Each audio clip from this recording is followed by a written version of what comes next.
The live TV, सच सबसे आगे। नमस्कार, द लाइव टीवी आप देख रहे हैं, आपके साथ मैं हूं आदित्य कुमार।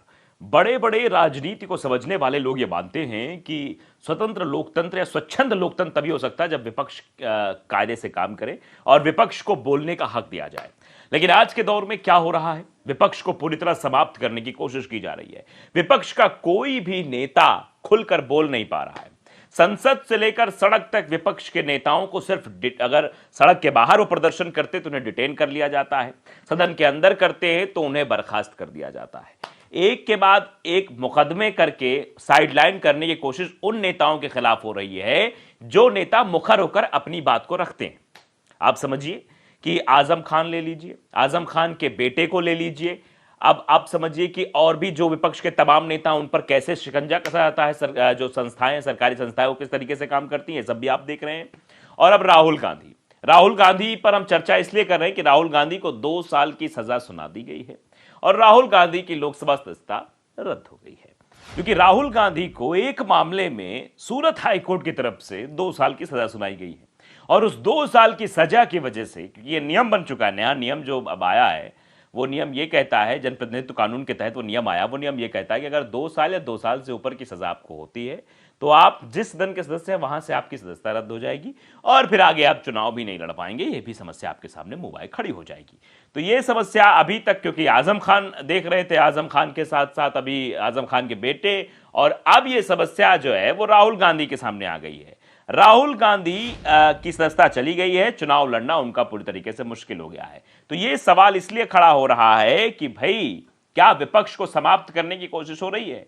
क्या विपक्ष का कोई वो नेता नहीं बचना चाहिए जो पूरी तरीके से मुखर होकर अपनी आवाज को बुलंद कर सके? राहुल गांधी, आपने देखा कैसे भारत जोड़ो यात्रा उन्होंने निकाली, उस भारत जोड़ो यात्रा की सफलता भी दिखी, लोगों का हुजूम दिखा, उसमें लोगों की प्रतिक्रियाएं भी आई कि राहुल गांधी एक अच्छे लीडर के तौर पे उभरे हैं। 3,500 किलोमीटर से ऊपर की उन्होंने यात्रा की, पैदल यात्रा की। किसी भी नेता ने इतनी बड़ी यात्रा नहीं की है जो जनप्रतिनिधि बनना चाहता हो, लेकिन राहुल गांधी ने किया है। अब राहुल गांधी के ऊपर शिकंजा कस गया है। दरअसल सूरत कोर्ट ने मानहानि मामले में गुरुवार को राहुल गांधी को दोषी करार देते हुए 2 साल की सजा सुनाई थी। इस फैसले के बाद लोकसभा सचिवालय ने राहुल गांधी की संसद की सदस्यता को रद्द कर दिया है। जनप्रतिनिधि कानून के मुताबिक अगर सांसदों और विधायकों को किसी भी मामले में 2 साल या उससे ज्यादा की सजा सुनाई जाती है तो उनकी संसद और विधानसभा सदस्यता रद्द हो जाती है। दरअसल सूरत हाईकोर्ट के फैसले के बाद से ही ये तलवार लटक रही थी कि ऐसा हो सकता है, और वो आखिरकार हो भी गया। हालांकि राहुल को अपनी सदस्यता को बचाए रखने के सारे रास्ते बंद नहीं हुए हैं। वो अपनी राहत के लिए भी हाईकोर्ट भी जा सकते हैं, हाईकोर्ट में इस मामले को चुनौती दे सकते हैं, जहां अगर सूरत सेशन कोर्ट के फैसले पर स्टे लग जाता है तो सदस्यता बच सकती है। हाईकोर्ट अगर स्टे नहीं देता है तो फिर सुप्रीम कोर्ट का दरवाजा खटखटाना होगा। ऐसे में सुप्रीम कोर्ट से अगर स्टे मिल जाता है तो उनकी भी सदस्यता बच सकती है, लेकिन अगर ऊपरी अदालत से उन्हें राहत नहीं मिलती तो राहुल गांधी 8 साल तक कोई भी चुनाव नहीं लड़ पाएंगे। ये बड़ी मुसीबत राहुल गांधी के सामने आ गई है। दरअसल जो बयान दिया था वो भी मैं बता देता हूं। राहुल गांधी ने कर्नाटक के कोलार में 13 अप्रैल 2019 को चुनावी रैली में कहा था कि नीरव मोदी, ललित मोदी, नरेंद्र मोदी का सरनेम कॉमन क्यों है, सभी चोरों का सरनेम मोदी क्यों होता है, ये बात राहुल गांधी ने वहां पर बोली थी। और इसी बात को लेकर मानहानि का मुकदमा उन पर दर्ज कराया गया था। दरअसल ये जो बीजेपी के विधायक है और पूर्व मंत्री पूर्णेश मोदी ने उनके खिलाफ धारा 499, 500 के तहत आपराधिक मानहानि का केस दर्ज कराया था। अपनी शिकायत में बीजेपी विधायक ने आरोप लगाया था कि राहुल गांधी ने 2019 में चुनावी रैली को संबोधित करते हुए पूरे मोदी समुदाय को कथित रूप से यह कहकर बदनाम किया कि सभी चोरों का सरनेम मोदी क्यों होता है। कांग्रेस नेता राहुल गांधी को सूरत कोर्ट ने मोदी सरनेम वाले बयान को लेकर दायर मानहानि के मामले में दोषी करार देते हुए 2 साल की सजा सुना दी है। राहुल गांधी ने कर्नाटक में 2019 लोकसभा चुनाव से पहले यह बयान दिया था। कोर्ट ने राहुल को 15,000 रुपए के निजी मुचलके पर जमानत देते हुए सजा को 30 दिन के लिए सस्पेंड कर दिया है। इस दौरान राहुल गांधी ऊपरी अदालत में इस सजा को चुनौती दे सकते हैं। कोर्ट ने अपने 70 पेज के फैसले में कहा कि आरोपी खुद सांसद सदस्य है और सुप्रीम कोर्ट की सलाह के बाद ही आचरण में कोई बदलाव नहीं आया। ये बातें कही गई हैं। फिलहाल ये तो मुसीबतें हैं, लेकिन मुसीबतों के बीच सवाल भी हो जाता है कि आखिरकार ये क्यों हो रहा है। सादाब अफरीन ने कुछ बातें लिखी हैं, वो भी आपके सामने बताना जरूरी है। लिखा, सत्ता पक्ष विपक्ष को एकदम से मिटाना चाहती है। राहुल गांधी को निपटा दिया, आजम खान को निपटा दिया, नवाब मलिक को निपटा दिया, सिसोदिया को निपटा दिया, लालू यादव को निपटा दिया, शिवसेना को ही निपटा दिया, मायावती को निपटा दिया, केसीआर को निपटाने की तैयारी चल रही है, अखिलेश यादव को भी। ये बड़ी बात लिखी है। ये उन नेताओं के नाम हैं जो बहुत परेशान हैं। अगर राहुल गांधी की बात करेंगे तो राहुल गांधी भैया, क्या हुआ राहुल गांधी के साथ? अब वो चुनाव 8 साल नहीं लड़ पाएंगे और साथ ही साथ अब वो जो संसद सदस्य थे वहां भी वो अपनी बात नहीं रख पाएंगे। दूसरा, आजम खान के साथ क्या हुआ ये आपने देखा, आजम खान की भी सत्ता चली गई, आजम खान के बेटे की भी चली गई, नवाब मलिक को निपटा दिया गया महाराष्ट्र में, उसके बाद सिसोदिया वो भी जेल चले गए। आप देख ही रहे हैं सिसोदिया के साथ क्या कुछ हो रहा है। लालू यादव के साथ क्या हुआ ये आपने देख लिया। शिवसेना जो महाविकास अघाड़ी की सरकार चल रही थी, पहले महाविकास अघाड़ी की सरकार गिरी, उसके बाद शिवसेना भी उद्धव ठाकरे के हाथ से चली गई।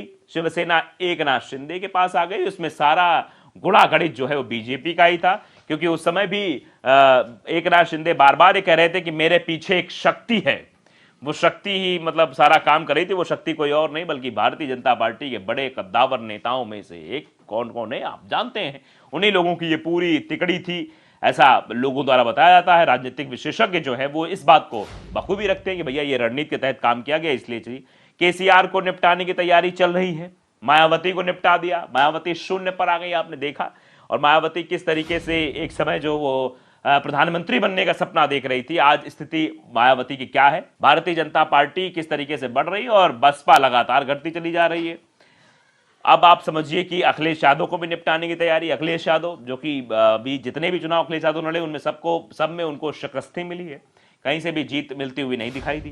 तो ये सब जो बातें हैं वो साफ तौर पर दिख रही हैं कि सत्ता पक्ष कैसे विपक्ष के नेताओं को निपटाने की पूरी तैयारी कर रहा है। एक के बाद एक नेता जो है वो साइड लाइन किए जा रहे हैं, किनारे किए जा रहे हैं। बाबू सिंह लिखते हैं कि अब बारी है अखिलेश यादव की, यानी अखिलेश यादव की जो है वो भी बारी आ सकती है। मुस्तफीज आलम है वो लिखते हैं कि लालू यादव, मायावती, शिवसेना, नवाब मलिक, आजम खान, सिसोदिया को जब निपटाया जा रहा था तब अगर मुख्य विपक्षी दल कांग्रेस आक्रामकता के साथ आवाज उठाती तो आज राहुल गांधी को नहीं निपटा पाते हैं लोग। यानी कहा जा रहा है कि राहुल गांधी इस मामले में तत्परता नहीं दिखा पाए, कांग्रेस तत्परता नहीं दिखा पाई जब इन लोगों के साथ गलत हो रहा था। शालिनी गौतम लिखती हैं कि अगला बकरा कौन होगा, कौन है जिसकी बलि जल्दी ही चढ़ने वाली है, फिलहाल तो सस्पेंस है। ये भी लोग सवाल उठा रहे हैं कि फिलहाल तो भैया सस्पेंस है कि क्या चीजें हो रही हैं, क्यों नहीं हो रही हैं, क्यों ऐसा किया जा रहा है, ये पिक्चर चल रही है, ट्रेलर चल रहा है, क्या हो रहा है। साथ नहीं रहेंगे तो तोड़ दिए जाएंगे, बट के रहने के नुकसान झेल रहा विपक्ष। ये भी लोग विपक्ष को नसीहत दे रहे हैं कि विपक्ष का ऐसा हाल क्यों हो रहा है। ये यीशु कश्यप है जो लिख रहे हैं कि साथ नहीं रहेंगे तो तोड़ दिए जाएंगे, बट के रहने के नुकसान झेल रहा विपक्ष। और अभी तो रुको, पिक्चर अभी बाकी है, जनता अभी बटी है। जैसी कार्रवाई आज विपक्ष पर हो रही है, 2024 के बाद यही सत्ता के खिलाफ उठने वाली आवाज भी दफना दी जाएगी। ये बात लिखी जा रही है कि सत्ता के खिलाफ जो आवाज उठा रहा है, जो चीजें हो रही हैं वो इसलिए हो पा रही क्योंकि एक के बाद एक निपटाया जा रहा है। अगर यही सब लोग एक हो जाएं, एकता में शक्ति का पाठ भी जनता जो है वो खुद नेताओं को पढ़ा रही कि एकता में शक्ति, आप लोग अगर एक हो जाएंगे तो ऐसा नहीं हो पाएगा। नहीं, आने वाले समय में ये होगा कि अगर आम जनता भी सत्ता के खिलाफ कोई आवाज उठाने की कोशिश करेगी, कोई बात रखने की कोशिश करेगी, तो उसको भी निपटाने की कोशिश शुरू हो जाएगी, उसको भी साइडलाइन करने की कोशिश शुरू हो जाएगी। तो आप अंदाजा लगाइए कि देश में आखिरकार क्या हो रहा है। एक के बाद एक नेताओं को सिर्फ और सिर्फ निपटाने की तैयारी चल रही है, उनको उसी मसले में फंसाने की तैयारी हो रही है ताकि वो सवाल ना पूछ पाए, ताकि वो कह ना पाए कि देखिए किस तरह से भारतीय जनता पार्टी सरकार में ऐसा काम हो रहा है, वैसा काम हो रहा है। इसीलिए आवाज दबाने की प्रक्रिया को बढ़ाया जा रहा है और नेता अब चुप होते जा रहे हैं। तो लाइव टीवी को अगर आपने सब्सक्राइब नहीं किया, सब्सक्राइब जरूर करिए, बेल आइकन दबाइए ताकि सच खबर आप तक पहुंचती रहे। नमस्कार।